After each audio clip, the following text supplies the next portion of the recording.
Hi everyone, it's been a while that we've done the sound check, but let's make a little louder sound this while. So here's the cover for this month. It's called Rape in Wonderland. So more about what lies inside just a little later. But first, let's just speak a little about what's on the cover. You know, it shows this woman falling down a rabbit hole and wondering with a little bit of regret whether she should have taken the plunge or not. The stories inside will definitely talk about the complex relationship which a woman has with the mad world that she inhabits. But before that, you know, Shana and I received a call from a very senior journalist 2 days ago, and he said that a lot of women could get offended by the cover, and some of them were apparently giving him a call and were offended. And I was a little taken aback because that was definitely not our intention. If anything, our intention is to redefine the way we look at a woman's body, to clear up the mess that we've made of our definitions of the body. So Shine, you have explored this subject in one of the essays in the cover story, so speak about that a little bit. Yeah, Pritha, I mean, everybody seems to have an opinion on rape. So it's like one editor will talk about that India is all about villages, it's about village mentality, it's about feudal mindset, that's why rape occurs. Somebody will blame Bollywood and the way it depicts women. They'll talk about item numbers and suggestive lyrics. Somebody will talk about the class factor. So everybody seems to have his own theory about rape, and all of this is true, but rape is a lot is also a lot more, and the roots go deeper. So through our essays, we talk about the very fundamentals of a very, very old, thousands of years of a patriarchal structure which treats women as property. A woman is a property of her husband, of the society, of a community, of a country. So if you have to slight a community, you rape its women. So just look at the Delhi incident, the mad rush for naming the girl Damini, Nirbhaya, and so many things. So she is the good property of the country who needs protection. So that's about our mentalities.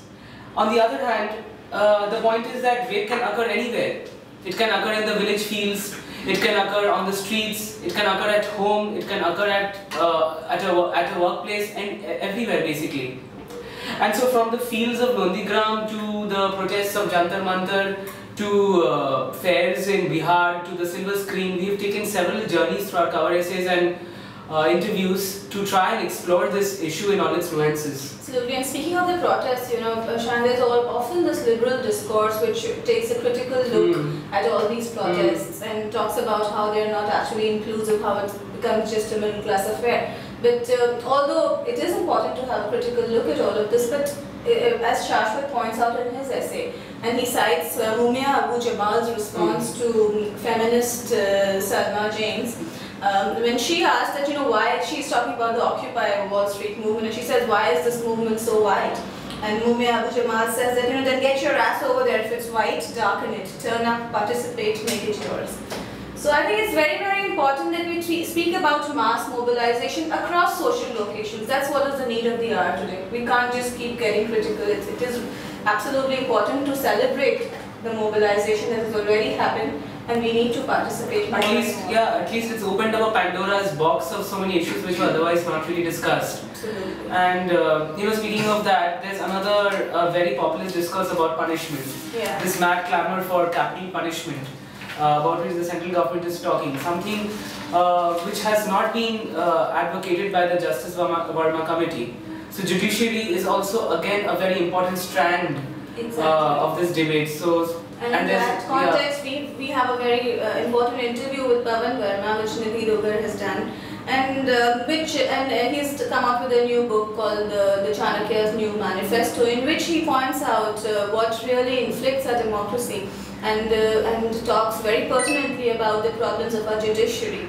So it is one of the major pillars of our democracy, and he points out that how ours is perhaps the only country where the judiciary self-appoints itself, but it is so difficult to punish a judge. It takes crucial parliamentary processes and long, overdrawn processes to do such a thing. So the judiciary definitely requires very urgent and very, very crucial reforms.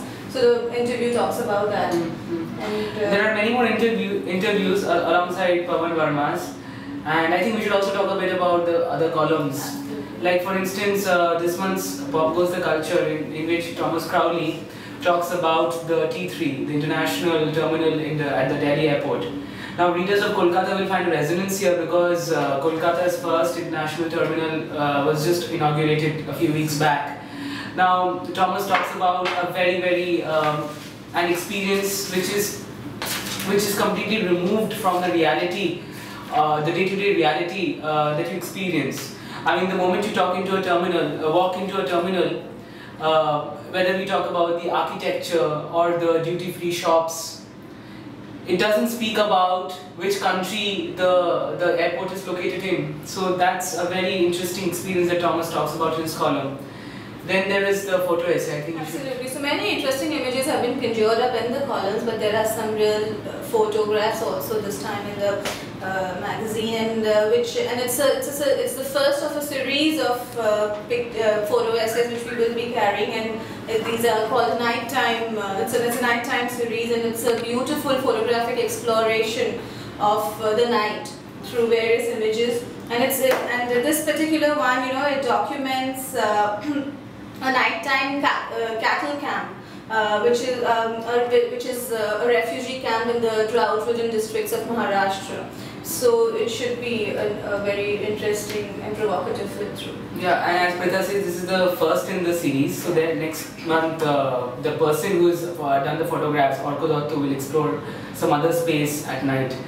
So yeah, that's about it from us. So do give us your detailed feedback. Do write to us, and most importantly, grab your February issue of the magazine fast. Thank you so much. Thanks a lot.